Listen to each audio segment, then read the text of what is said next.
जब जिंदगी से तंग आ जाओ तो आत्महत्या के विचार मत बनाना, सन्यास के विचार बनाना। तुम्हारे विचार तुम्हारे जीवन को पवित्र कर देंगे। ध्यान रखिए, मरने के भाव मत बनाइए, सन्यास के भाव बनाइए, वैराग के भाव बनाइए। और एक बात और बता रहा हूं, 3 चीज बड़े झटके में होती हैं, ध्यान रखना। सन्यास, दान और आत्महत्या, इन पे प्री प्लान काम नहीं चलता है। ये तो झटका लगा और पटका उठा के। ध्यान रखिए, जो आदमी सोचता है कि मैं आज नहीं कल दान दे दूंगा, वो आदमी जिंदगी भर दान नहीं देगा। ध्यान रखना, क्योंकि आज गया तो सब कुछ गया। भाव बार बार नहीं बना करते हैं दान के। और किसी के यदि महाराज बनने के भाव जगे हो, कल पे मत टालना मेरे भाई, तुरंत झटपट लो, खटपट मिटाओ। मैंने देखा है, मेरे से पहले के ब्रह्मचारी जो सीनियर हैं, वो आज भी ब्रह्मचारी बने घूम रहे हैं। वो दीक्षा नहीं ले पाए, वो मुनि नहीं बन पाए, वो साधु नहीं बन पाए। क्यों? पुराना हो गया सन्यास, पक गया सन्यास। अब दीक्षा के भाव ही पैदा नहीं हुआ करते हैं, अब उनके भाव ख्याति लाभ के हो जाया करते हैं। विनय महाराज बने, जब अपनी पूजा हो रही है तो महाराज बन गए, क्या करेंगे? ध्यान रखिए, विद्वान कभी दीक्षा नहीं लेता, पंडितों ने कभी दीक्षा नहीं ली, सन्यास नहीं लिया। ध्यान रखना, ये दूसरों को सन्यास दिलाते हैं, खुद का नंबर आता है तो खुद पीछे हो जाया करते हैं। एक पंडित जी मुझे मिले, अब वो इस दुनिया में नहीं है। उनकी जब पहली बार मुझसे मुलाकात हुई, उन्होंने कहा कि जब मैं ब्रह्मचारी था, उन्होंने कहा कि भैया जी मैंने 150 पंच कल्याणक करा दिए। कितने? 150 प्रतिष्ठाएं करा दी। मैंने कहा 150? बोले हाँ। तो मैंने कहा 150 दीक्षा कल्याणक भी करा दिए? बोले करा दिए। तो मैंने कहा 150 बार भगवान के कपड़े भी उतरवाए होंगे? बोले उतरवा दिए। मेरे जैसा विद्वान नहीं। मैंने कहा पंडित तेरे जैसा मूर्ख नहीं है। बोले क्या? मैंने कहा 150 बार भगवान के कपड़े उतरवाए, तुझे अपने उतारने की एक बार भी सुध नहीं आई? और मैंने कहा पंडित मैंने एक भी प्रतिष्ठा नहीं कराई, लेकिन एक बार देखी और मेरे कपड़े अपने आप उतर जाया करते हैं। विचार करिए, सोच विचार नहीं। आचार्य विद्यासागर जी महाराज, उनकी दीक्षा हुई। महाराज अजमेर में थे, नई नई दीक्षार्थी थे, नई नई दीक्षा हुई थी। बड़ा प्यारा प्रसंग है उनका। और जब उनके पास एक विद्वान पहुंचा, विद्वान ने देखा महाराज की आदत है, नेचर में है, स्वभाव में है, कोई बनावटी जीवन नहीं है उनका। ध्यान रखिए, सिर उनका झुका रहता है, शुरू से ही झुका रहा, कभी नजरें उठाकर नहीं देखी। पंडित गए, विद्वान गए, पोथी पत्रा लेकर, महाराज कुछ नहीं बोले। क्या बोले? हमारे जैसे हो तो बात भी कर ले, वो तो बोलते नहीं। गए, बोले महाराज, उस समय नए नए दीक्षार्थी थी, नई नई दीक्षा हुई थी, 23-24 साल के रहे होंगे महाराज। उन्होंने कहा कि महाराज नंगे हो गए, कपड़े उतार दिए, कुछ शास्त्र मास्त्र पढ़े हैं कि ऐसे ही आगम पढ़ा है? महाराज कुछ नहीं बोले। अरे समय सार पढ़ा है? महाराज कुछ नहीं बोले। बोले बस कपड़े उतार के बैठ गए, रोटियां मिल रही हैं समाज की, आराम से जय जयकार, ख्याति लाभ। समय सार पढ़ाया आपने? जब 3 बार उसने बोला तो महाराज ने कहा अब तो जवाब देना जरूरी, अब बहुत ज्यादा पानी सर से ऊपर हो रहा है। उन्होंने कहा बोलो पंडित जी, क्या बोलना चाहते हो, क्या पूछना चाहते हो? उन्होंने कहा समय सार पढ़ा है। महाराज ने कहा तुमने पढ़ा है? बोले हाँ। बोले कितनी बार? बोले 108 बार। बोले 108 बार समय सार पढ़ लिया? बोले पढ़ लिया। आचार्य से पूछा आपने पढ़ा है? महाराज ने कहा पंडित जी हमने तो 108 बार नहीं पढ़ा है, हमने एक बार पढ़ा और कपड़े उतर गए, और तुम 108 बार पढ़ रहे हो, आज तक कपड़े उतारने की सुध नहीं है, आज तक सन्यास की बात नहीं है। क्या पढ़ा है तुमने? हमने एक बार पढ़ा और जिंदगी बदल गई। तुम जिंदगी भर पढ़ते हो, तुम्हारे जीवन में कोई परिवर्तन नहीं हुआ करता है। ध्यान रखिए, सन्यास झटके में होता है। जिस दिन भाव बने तुरंत प्री प्लान नहीं, आज नहीं। कई है लेंगे महाराज बुढ़ापे में दीक्षा ले लेंगे, अभी क्या पढ़ा बाद में ले। एक बच्चा मेरे पास आया, बोले महाराज मैं दीक्षा लेना चाहता हूँ, आपके साथ चलूं? मैंने बच्चे को देखा, छोटा सा बच्चा था। बोले आपके साथ चलूं? मैंने कहा पक्का बता? बोले हाँ पक्का, मैं ब्रह्मचारी बनना चाहता हूँ। बाजू में दादाजी खड़े थे 70 साल के। बोले महाराज इसकी बातों में मत आना। मैंने कहा क्यों, क्या हो गया? अरे बोले क्या पागलपन की बात है, ये इतना सा बच्चा कह रहा कि सन्यास लूंगा, दे मत देना महाराज। मैंने कहा क्यों? बोले छोटा है। मैंने कहा दादाजी तुम बड़े हो गए, तुम तो हो गए 70 की, अब तुम चलो। बड़े जाते नहीं, छोटों को जाने नहीं देते। अब करें तो करें क्या, विचार करिए। पहले का वो जमाना था, एक सन्यास लेता था तो उसके साथ 4-4 हजार लोग दीक्षा ले लेते थे। आज एक दीक्षा लेता है तो 4000 रोकने को खड़े हो जाते हैं कि काय को ले लिया है, पंचम काल है, क्यों बर्बाद कर रहा है, मत ले दीक्षा। बाहरे जमाना, जब बच्चा बिगाड़ते हो तो ख्याल नहीं आता, बिगड़ जाता है तो फिर महाराज तुम्हें याद आते हैं। ध्यान रखिए, सन्यास झटके की चीज, झटके की चीज। मन में भाव जगे, घर छोड़ देना। एक बात ध्यान रखना विट्ठल भाई, विट्ठला, घर, तुम ज्योतिषाचार हो ना, घर प्रवेश का तो मुहूर्त होता है। किसी ने मकान बनाया, वास्तु का मुहूर्त होता है, घर प्रवेश का मुहूर्त होता है। लेकिन किसी ज्योतिष ने घर त्याग का कोई मुहूर्त बताया है क्या? ध्यान रखना, घर प्रवेश का मुहूर्त है लेकिन घर छोड़ने का कोई मुहूर्त नहीं हुआ करता है। जब तेरी डोली निकाली जाएगी, बिन मुहूर्त के उठा ली जाए। घर छोड़ने का कोई, जिस दिन घर छोड़ दो वही शुभ मुहूर्त हुआ करता है। इससे ज्यादा शुभ मुहूर्त दुनिया में कोई दूसरा।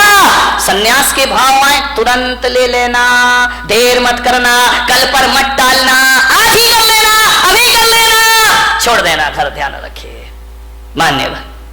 दान तुरंत, भाव बने तुरंत बोलो। घर में गए तो भाव ऐसे गिरेंगे, ऐसे गिरेंगे जैसे आसमान से बिजली गिर गई हो तुम्हारे भावों में। ध्यान रखिए, दान के भाव तुरंत ले। आत्महत्या भाव बने, कौन बोला तुरंत कर लेंगे महाराज? ध्यान रखिए, आत्महत्या करने वाला सोचे कि चलो यार आज नहीं कल मर जाएंगे, वो आदमी कभी मरने। महिलाएं रोज बोलती हैं, मरती थोड़ी है। ध्यान रखिए, विचार करिए, विचार करना, सोचना है। आत्महत्या करने वाला सोचे आज नहीं कल मर जाए, वो कभी मरने वाला बेईमान आदमी। लेकिन मेरा आपसे एक निवेदन है, बड़ी विनम्रता के साथ, दान और सन्यास की बात हो तो तुरंत कर लेना, और मरने के विचार आए तो कल पर टल देना कि आज नहीं कल ये काम करेंगे, आज अभी हमें बहुत जीना है, जिंदगी को जियो। मरने के भाव कभी मत बनाए, जियो कितने भी कष्ट आ जाए। सीता ने 1000 कष्ट सहन किए, मरने के भाव नहीं लाई। ध्यान रखना, कभी नहीं लाई, कष्टों को सहन करने लगी। मैना ने, राम ने, बुद्ध ने, महावीर ने, पारसनाथ ने 1000 कष्ट सहे, लेकिन मरने के भाव उनके अंदर कभी नहीं आए। जिंदगी को पूरी जिंदा दिली से जियो। मैं अपने जीवन की घटना बताता हूं। जब मेरा 2003 में चतुर्मास 3 या 4 में इंदौर में हुआ, और जब मेरा चातुर्मास इंदौर में हुआ, मेरे दोनों घुटने खराब हो गए। मुझे सीढ़ियां चढ़ने में परेशानी होती। लोगों ने, डॉक्टरों ने कहा कि आप आहार में सीढ़ी मत चढ़िए, नीचे कमरे में आहार लीजिए। एक पूना के डॉक्टर थे, डॉक्टर संचेती करके, घुटने के मास्टर थे, अब हैं नहीं, मुझे नहीं मालूम। उनसे मेरी जांच हुई पूना में, MRI कराई घुटनों की। उन्होंने कहा घुटने खराब है आपके, इन्हें चेंज करना पड़ेगा। मैंने कहा उस समय मैं कितने साल का रहा होऊंगा, 35, 36, 37, 38 साल का। उन्होंने कहा आपके घुटने चेंज हो गए। मैंने कहा घुटने चेंज होने का मतलब है ऑपरेशन, और ऑपरेशन का मतलब है इस्तीफा, रिजाइन तो देना ही पड़ेगा। दिगंबर मुनि ऑपरेशन तो करा नहीं सकता है, अस्पताल में एडमिट नहीं हो सकता है। इसका मतलब है कि मेरी बरसों की तपस्या बेकार हो जाएगी। उन्होंने कहा आप ध्यान रखिए। मैंने कहा नहीं कराऊंगा ऑपरेशन तो बोले घुटने हैं, घिसते जाएंगे, घिसते जाएंगे, घिसते जाएंगे। जो घुटने 20 साल चलना है वो 10 साल में खत्म हो जाएंगे, आप चल नहीं पाएंगे। आप आसन लगा के ना बैठे। मान्यवर, जो आप मेरे कमरे में यहाँ पे देखते ना, मैं इस पर बैठा हूं, ये मेरा शौक नहीं है पैर में, इसलिए मुझे इस पर बैठना पड़ता है। बाकी सिंहासनों से हमारा कोई मोह नहीं हुआ करता है, ये समाज की व्यवस्था है। उन्होंने कहा कि पैर मोड़ के नहीं बैठना, तकलीफ होगी आपको। तकलीफ इतनी बढ़ी, इतनी बढ़ी, इतनी बढ़ी, इतनी बढ़ी 2007 तक कि मुझे बिहार करने में दिक्कत होने लगी। पैरों में भयंकर दर्द रहता, मेरा 2007 में सूरत चतुर्मास हुआ। वहां से मैं पावागढ़ के लिए गया तीर्थ यात्रा करने के लिए, और जैसे ही पावागढ़ पहुंचा 3500 सीढ़ियां पावागढ़ की गुजरात में। मैंने कहा इतनी सीढ़ी मैं कैसे चढ़ूंगा?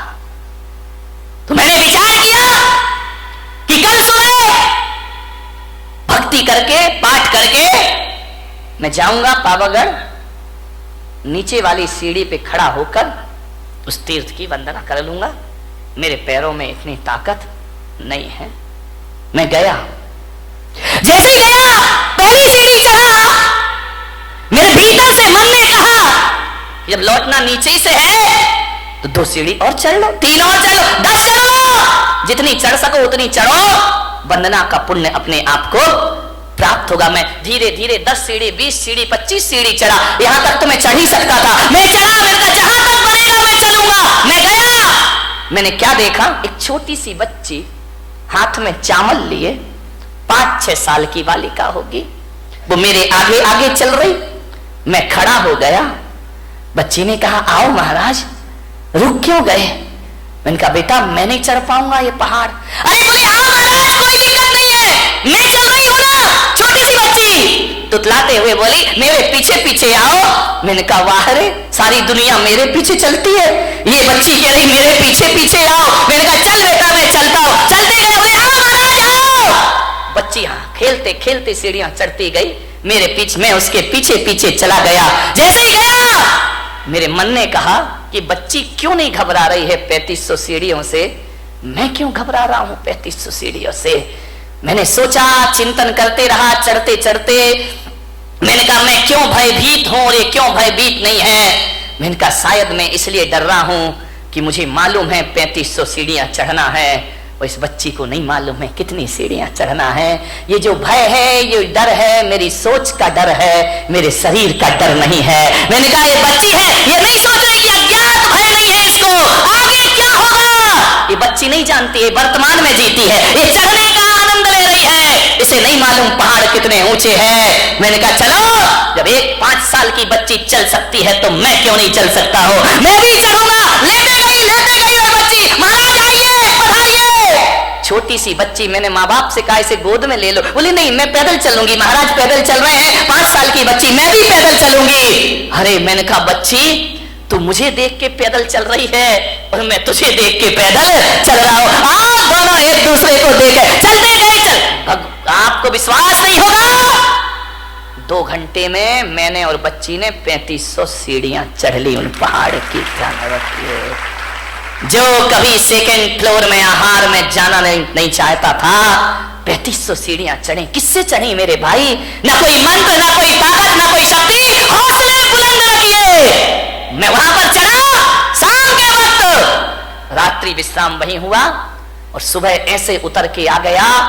वो दिन है और आज का दिन है, मेरे घुटनों का दर्द कहां है मुझे पता ही नहीं है।